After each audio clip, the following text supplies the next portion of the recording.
What's up, YouTube? So I decided to do a video to kind of highlight what type of equipment both of my systems are running. So if you've been following my videos, I do have a Red Sea Reefer 350 G2, and I also have a K1200 S2. It's a frag mixed reef tank. So this tank that I'm showing you right now is my Red Sea Reefer 350 G2, and this is a full SPS system. So this is my SPS system, and then I'm going to show you my mixed reef system in a minute. So I am running two tanks, which is a difficult thing to do. A lot of people say it's easy, but it is a lot of work. I will say that. So if you're not, I've been in the hobby for I think going on 15 years now. So I've been doing this for a while. You just gotta have to understand a lot of the parameters and the chemistry, the husbandry, and everything else to keep your tank running. But it can be done. But if you're just now starting out in the hobby, me personally, I don't recommend getting two systems. I did have three systems. If you've been following my videos, I took one of my systems down because I have a water box cube, but I took it down because again, it was too much work. So maintaining three tanks was a lot of work for me, and I just took it down to two systems, so this is a lot easier. So without further ado, I'll just go ahead and talk through some of the equipment that I have running my tank. So I'll start at the top and kind of work my way on down and kind of move it around. So up at the top of the tank with my lights, I do have the Aquatic Life T5 LED light fixture. I chose this fixture for a specific reason. For one, I knew I was going to be growing an SPS tank, and eventually my coral were going to be growing out, and I was going to have to supplement light to make sure that I have the full spectrum through there and I don't have any dead spots. So when I first set this up, I was just running my and I'll start at the light. So I just running the Ecotech. I think these are the 15s, and these are the G6 Pros. So I was just running them at first, and now I just started running my T5 Aquatic Life bulbs. So that ought to tell you something. It takes a while to get everything stabilized. It took me a while to get everything stabilized. I just didn't want to run those T5s and all the additional light until I actually got everything in my tank stabilized and all my coral the way I wanted them to be. So up top, again, this is the Aquatic Life T5 LED light fixture. And the middle light up there, it's an Ecotech G5 Pro. The middle is G6 Pro, and the two on each side here are G5 Pros. So it's kind of a mixture of them. So I have different light spectrums all up and down through here. So if you look underneath here, I'm also running an AI blade light to supplement light at the front of the tank. And I am not running the T5 bulbs in the front of the tank because I have the blade getting the light up front. However, in the back, I am running the T5 blue light fixture. So I have a array of mixture of lights within my system, and this works for me. And this is just what I found to give me the best color for my coral. So I'll just go through. Some of these pieces are massive. And we'll talk about the coral in a minute, but I just want to talk about the equipment in this video to kind of let you know what I have running to get the colors, and also to get the growth that I have with my coral right now. All right, so we went over the lights. Right here, I have a Hydros auto feeder, and this feeds pellets 3 times a day. Again, this is me from my system because I tested my phosphates. I think it was, I tested them the other day, and my phosphates are sitting at 0.04. They usually stabilize around there because this is an older system. This system has been up and running over 4 years now. So this is an older system, so I can feed more. And again, if you're new starting out in the hobby, I do not recommend doing that because you'll have an algae bloom and all kind of other problems within your tank. You have to know your system, and you have to know your tank. This tank eats a lot, so I feed it a lot. So in the morning, I actually feed it a cube of mysis, frozen mysis. And then throughout the day, it puts out pellets 3 times a day throughout the tank. And I have quite a few fish in there. So as you already know, those anthias, they can eat. And then everything else I have in there, they eat too. My fish are really healthy. You know, of course they love to eat, but if you look throughout my tank, you do not see any algae in there. There's no algae in my tank. And again, I can feed my tank like this because I know my parameters. And believe it or not, my nitrates, when I tested them, my nitrates the other day, they were at 0. However, my phosphates at 0.04. Usually my nitrates are undetectable. That does not mean I do not have any nitrates in the system. It's just a very small amount, but I like to keep my system that way for the type of coral and how my reefing style. But I also like to keep my phosphates low, so I do not have high phosphates. That way I can feed as much as I want to. All right, so moving down here, I am running the Alkatronic DKH tester. So that runs every 12 hours, and that helps me keep my alkalinity stable. So that measures alkalinity every 12 hours. And of course, right here, in this container right here, I have Alpha Reef. So that's being dosed with a Versa doser. And I think I'm up to 80 mils a day. And I spread it out from 7:30 in the morning to 4 p.m. in the evening. And that's how I'm dosing my 80 mils. Now, if you can look, you probably can't see the reading on the Alkatronic right now. It's like 7.67, but it usually stays between 8.1, 8.2, between 7.6 and then 8.1, 8.2, something like that. But that's where my tank has stabilized at, and that's fine for me, and that gives me the colors that I want, and that gives me the growth that I want within my coral. So again, that works for me. When you find a number, you don't chase numbers. I know everybody will tell you it has to be at 9 DKH, or it has to be at 7 DKH or 8 DKH. It's whatever works for you and whatever works for your tank, but you have to know your system. All right. So I'm also, between my Alpha Reef, I also use the ESV component number 1, alkalinity. So I dose that at 1 p.m. in the afternoon. I dose 10 milliliters. And then at 1 a.m. at night, I dose another 10 milliliters of that alkalinity.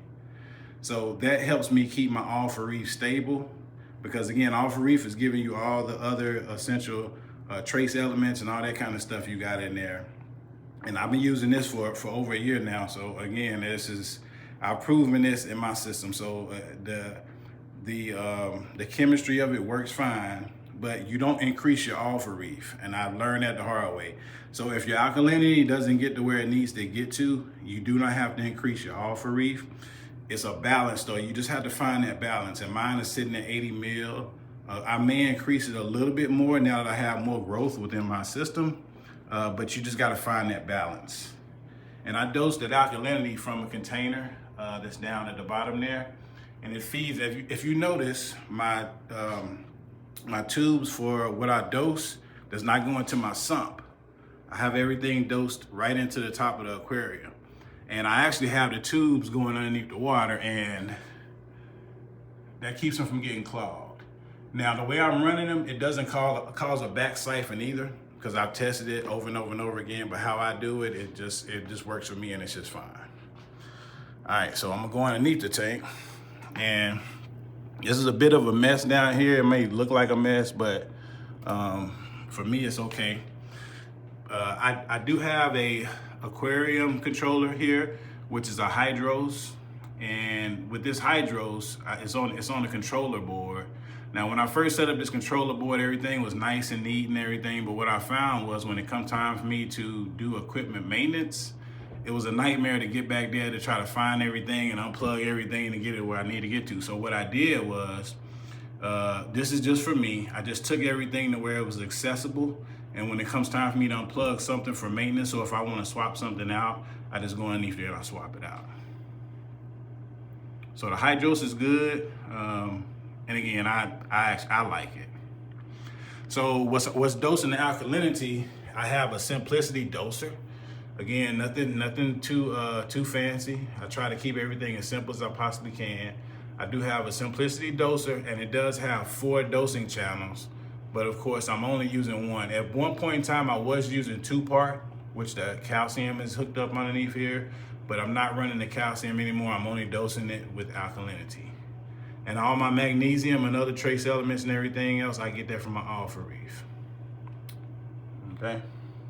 So for my protein skimmer, I am running a max spec jump protein skimmer, and this is the controller for it. And I go over in this camera on this side of the cabinet here and cut the light on, so give me a little bit more vision underneath here. Okay, so underneath my cabinet here, if you notice, everything, I do not have a lot of crazy stuff in my sump. I have 3 things that are super important to me, and the only 3 things that I run on my systems. And I'm gonna show you it's the same thing on my mixed reef tank also, but these are the 3 most important things that I use that works for me, okay? I have a Reef mat. This is a Reef mat 250 on here. It's a 250. I have my protein skimmer, which is a max spec jump. And then I have my UV sterilizer, which I run 24/7. That's it, nothing else. So within my sump, you know, some people have their sump all nice and clean and all that kind of stuff. I keep my sump the way it is. Like sometimes I'll go in there, if it is detritus just backing up, I'll siphon it out. But I try to keep the microbacteria that's growing down there, I try to keep everything stable because that's part of my system. So as the water is cycling through there, I don't want it to come through a sterile, clean area and then go back in there. I want everything to kind of balance out, and that's how I have my system ran, okay? Now for flow, I am running a Nero 5 pump. If you see that, I have one on the back wall, and then I have an Ecotech MP10 on this side. So MP10, Nero 5. And both of them are at the random, I have this one set on Reef Crest, and then the Nero 5 is on random flow. So everything is just kind of random going through there, but it's all high. I think I have both of them up to 100%. So it's a lot of flow in this tank. You can kind of see how the sand is blowing around in the front, but I keep a lot of flow in here. And also in the corners, I have 2 J-Bow pumps. So I have one here, and then I have one there. So those just run constant. And that gives me my flow.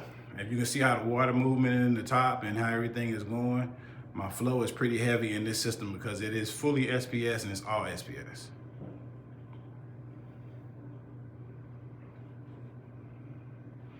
And some of the colors, you can see it right here, are pretty cool, what I'm getting. And this is all from Reef. I mean, I don't do water changes on my tank, and I just want to say that I am an advocate for water changes. I want to make sure I'm clear on that, and I don't kind of give the wrong information, because if you're watching this video, you're probably trying to get into the reefing hobby, or you're new to the reefing hobby, or even a lot of people that is watching this are probably have been in the reefing hobby for a while. But if you are new to the reefing hobby or trying to get into the reefing hobby, you should be doing water changes. I don't do water changes because my system has been running for so long, and I know my tank and I know my systems. And when I can detect something is wrong, or if there is an issue, then I'll do a water change. But other than that, I don't. And it's been like this I've been not doing water changes for over a year since I've been running Reef, and everything has been fine. But again, you got to test. You got to test. I test for everything, so you have to test constantly. You have to be on top of what's going on in your tank. You got to look at your coral. You have to see all that, because I've been through a lot of ups and downs with this system. Just highlight some of the colors. This green goblet Anacropora here is like a weed. That thing just grows like crazy. And you'll see some of it in my mixed reef tank I'm going to show you in a minute, because I have so much of it. It just doesn't stop growing. Just grows all over the place. Now I do have a few new frags here that I just got about a week or so ago. So these are the first frags I've added to this tank, man, and well over a year and a half, maybe 2 years or something like that. I don't buy a bunch of stuff and just add to my system. Once I find something that works and something that's stable, I like to keep it like that. But I also like to keep everything spaced out in my system. As you can tell, I don't have everything, just every piece of rock covered with coral, because I like for my frag and my coral to have room to grow. And that's how I set up this system. I went in with an intentional purpose to actually establish this system that way. But these frags will sit here in the bottom part of my tank right here for a while. One thing I want them to get used to the chemistry of my water, get used to the chemistry of the tank before I decide to put them where I'm going to put them at. And once I can see them to start encrusting a little bit on the plugs and stuff that I have down there, and I can see the growth and see them get plump. I can tell the change every day as I look at them, but once I can see that growth occur on some of them, and I can tell they're getting used to it, then I'll move them to a part of my tank where I want them to be. Now this chalice in the back, I know this video doesn't show it any justice, but this thing is like big as my hand, and it's just like, I honestly don't know what to do with it. I'm gonna eventually, I do have somebody that reached out to me that had talked about getting it and doing like a swap for it, but I haven't heard anything back from them. So I'll probably just end up taking it to the fish store or something like that, and maybe doing a trade or just giving it to them for a nice price. But it is a lot of chalice, and it grows fast. It grows fast in my tank. And a big piece of monopore just broke off of one in the front. I just put it in the back of there because as I was designing this scape, as you can see, it's slim straight down the middle. That way flow can go on the back side and also on the front and wrap around. And I did that with a purpose because I knew I wanted my flow to go that way. But that's how I have my system. Instead of just stacking a bunch of rock up, I knew once it grew in, it's gonna look just more like a reef to me. And that's how I wanted my system to be, like a complete reef. And then you can see from here, you can tell, kind of see what my vision was when I was setting this system up. All right, that's everything on this tank. So now we'll jump over to my mixed reef tank and I'll let you check that out.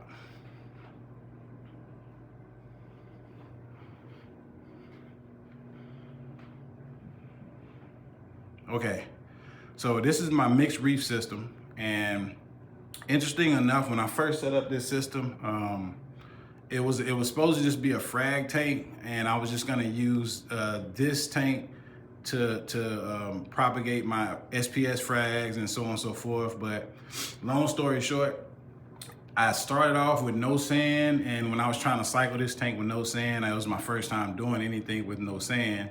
And it did look good and it was nice and everything, but it took so long to get established and eventually didn't. I had so much algae issues and so many other problems, and nothing was just getting stable, and I just was kind of over it. So I was like, you know what? I do want another tank, so I'm just gonna turn it into another reef, a mixed reef tank, and that's kind of like what I did. So when I designed this, I initially set out as designing it with a theme in mind, to where I have like Montipora, Gonies, Zoas, and other LPS and softies and stuff like that on certain rocks in certain areas of the tank, and that's kind of like what I did. So as you can see right here, I have my Zoas. I'll zoom in on those, and the colors on those are just I love them. I love just looking at the Zoas. And if you can see that rock in the back behind it, that's kind of like an SPS area, SPS rock, but I just wanted different things to grow on. I got, blue digi on there. I got some more of that green goblin and acropora over there. But this piece right here, if you can see that piece that's a Jake Adams, I think it's called Crystal Experiment. Piece of coral that I ordered. I forgot where I ordered that from, but it's so, I don't know. That's one of my best pieces that I have inside this tank right here. And this came from Jake Adams, one of Jake Adams' systems. The late great Jake Adams. So I'm gonna move around that fish. I'll talk about him in a minute. Look in the back here, I have a torch, Space Invader, other Montes, other LPS, and that rock in the middle is kind of, I want to zoom in on that. That has bird nest and some more of that green Goblet on there also. Those red pieces of Monte in the back that's on the wall, they actually grew from this piece before I added sand in here. So if you can see the sand, it's a little bit brown with a little bit of diatom on there. That's because I just added this sand into this tank probably about 2 weeks ago. So I added sand to an existing system. That's the very first time I've ever done that. And I'm actually pleased with their results because I just like the look of sand. And with this being a mixed reef tank, it was a bare bottom, and the bare bottom is cool and all, but to me, this is just my personal preference. Sand just looks a lot cleaner, especially once it gets established. Kind of like how I have the white sand over my SPS tank over here, kind of the same way. And that was just my personal preference. As you can see, I got mushrooms right here. There we go. And these mushrooms here just started off as like 2 little mushrooms, but then they just started propagating into more and more and more. I even got a piece of mushroom on the back of one of my cleaners back there.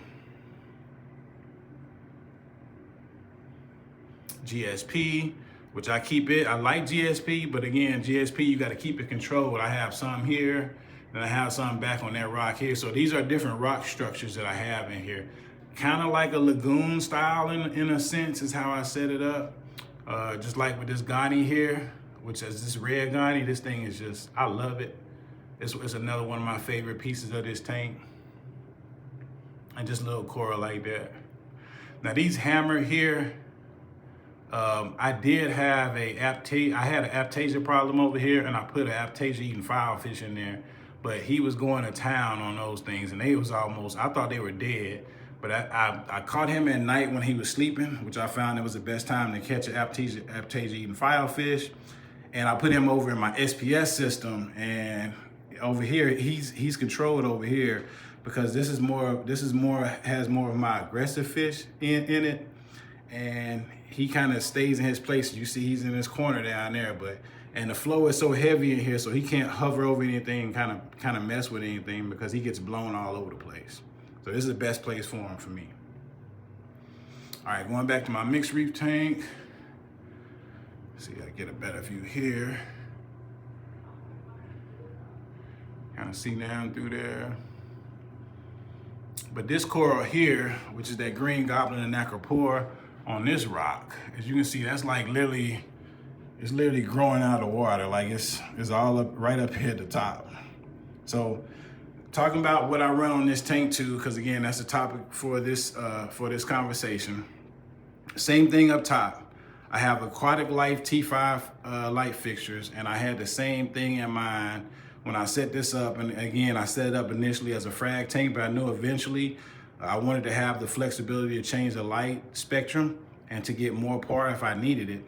So I have, now here underneath this one, I am running all 4 T5 blue bulbs, and I run those for, right now I'm running them about 4 hours throughout the day. But other than that, I run so these are Ecotech G6 Pros. So all 3 of these are G6 Pros. So I run those, and I keep them at a decent intensity, because again, this is a mixed reef tank, so I can't run them super high like I do on my SPS system, but that's what I'm running there. And for flow, I have 2 MP40s. So I have an MP40 here on this side of the tank, kind of toward the front, and I have an MP40 here on this side of the tank towards the back. So the way I'm getting my flow here is in a circular motion. And if I could blow food around there, you can kind of see how my flow is actually going through the system and through the tank. But they're in sync, and I have both of them on Reef Crest. And I think I have them just on 30% because the MP40s they're pretty powerful pumps. But again, it gives me that flexibility to make those adjustments however I want to. Also, I've got to tell you on this one, I left out a piece of equipment. For return pump, I am running an Ecotech return pump also. I always forget about that one. I don't know why. So now we'll get over what I'm using on this one. So here I am running let me get some lights on for you. And it's gonna be the same concept. I'm also running an Ecotech pump on this one too, but I just want to talk about kind of like what I mentioned earlier on my 3 favorite pieces of equipment and the only thing I run in my systems. So I have my UV sterilizer, I have my protein skimmer, which is the Reef Octopus protein skimmer. Now here I have a Reef Mat 500. So on the other one I got a 250 on the Reef. Over here I have a Reef Mat 500, and the reason being I use a Reef Mat 250 on my SPS system because I don't want everything. Because I run that one and I don't want it completely stripped out. So I want some organics to come through here. But this one I run a lot dirtier because it's a mixed reef tank. So I had to have a bigger reef mat, so I run the 500 here. So interesting enough about this K tank, what I like about it is different from the Red Sea. I can open it up. I can open up the cabinets on all sides, which is pretty cool. And as you can see, I have my reef mat plumbed directly into my return pump, not my return, but my downflow pump right here from my weir. And that's the only thing. I have a few pieces of live rock in here. And again, my sump isn't super clean. I'm not gonna show you a video like other people show you their stuff to where everything is all squeaky clean. That's not how I run my stuff. I do service my systems and I service my equipment, but I also like to keep everything, the little critters like the copepods and all that kind of stuff here. This is the chamber with life rock, little life rock rubble, what I put in this tank when it first established, and it's 4 chambers of it, and it's full of copepods, and I like it like that. And I'm also running a little bag of carbon here and a little bag of carbon in my other tank too. I do have an Ecotech backup battery in here for this system in the event that anything happens. And I do have a generator and stuff like that too, but I just designed my tanks with a little bit of redundancy, and when I set this up, that's kind of like how I did it. Let's see. All right, so now we'll talk about what's running this system. So on my other tank, I have a Hydros aquarium controller, but over here, I'm running a Neptune aquarium controller, Neptune Apex. So I like both. I started off initially when I got into the hobby. I think I had a Neptune Junior controller, and I still had that thing, and it works fine. But then I wanted to do something different on this system than I did on the other one. So I just wanted to run a Neptune Apex on this one because with the Apex, it gives me a little bit of variability with the coating when I'm putting the coating and stuff in there. And the Hydros, it works well it also, but I just kind of like the different styles that the Neptune Apex gives me and the different options that it gives me. So I'm running that on here. So I told you about the 2 MP40s. I told you about the Ecotech return pump. I have the Versa Dosa right here on this tank also, which is dosing all for Reef, just like on the other one. And here I think I'm up to 50 mils of all for Reef on this system right now, because I just now kind of got everything set up on this one to get it stabilized, because I just got this Neptune Trident in because I wanted something different again. So I have the Alcatronic on the other one, which is measuring my alkalinity. But the Neptune Trident, it measures magnesium, alkalinity, and also calcium. So it measures those 3 things. But look what I got right here. So I have my ESV component number 1 alkalinity also dosing into here. So I'm not just upping all this with all for Reef, and I'm actually dosing alkalinity too to kind of supplement that. So I use that, and the kind of pump I use to dose this is a little Kimura pump right here, which is dosing the alkalinity, and it doses 2 times a day, just like on the other one. But this one doses 10 milliliters at 1 p.m. and another 10 milliliters at 1 a.m. just like the other one. So I actually have that one kind of tuned in too. And I think this one, my alkalinity is right, it sits right around 8. So again, 8 is the sweet spot for me, and that works for me to get the colors like I have here within my system, and for everything kind of to be growing good. And you see, I don't have any algae or nothing growing over here either. So all my systems are pretty clean, and I keep them balanced. So I do have an auto feeder up here, which I feed this tank twice a day. So I don't feed it 3 times a day, but I give it one little rotation of pellets twice a day, 1 time in the morning and 1 in the evening. But I also feed frozen mysis, a cube of frozen mysis a day to the system. And you can see all the different fish I have in there. For another video, I'll have a conversation. We'll have another video on all the types of fish I have in here, because some of them are kind of skittish because they're hiding from the camera. But this fish you can pretty much tell what this is. This one is in an acclimation box, and this is a yellow tang, Hawaiian yellow tang. But this is an acclimation box that I have, and I'm gonna it's been sitting in here. This is the 2nd day now. So whenever I get a new tank, specifically a tang or something like that, because I do have a bristletooth tang in there, so I want all the inhabitants to get used to him first before I release him, because he's a little guy and I kind of don't want him beat up, and I don't want him too stressed out. So I usually leave them in my acclimation box for about 3 days. So he'll be in there for another day, and I'll kind of monitor him some more, and then I'll just release him into the tank. And that covers it. Oh, one more thing about this Cade aquarium. Again, I'm not advertising for Cade aquarium, but I love the flexibility here so they have a board, a different power board, a power grid on this side that you can actually plug stuff into. So I'm running things on this tank that I need to run constant, that I don't want to waste them in outlets on my Neptune Apex, but I use that over here to actually run this, and I think that's pretty cool.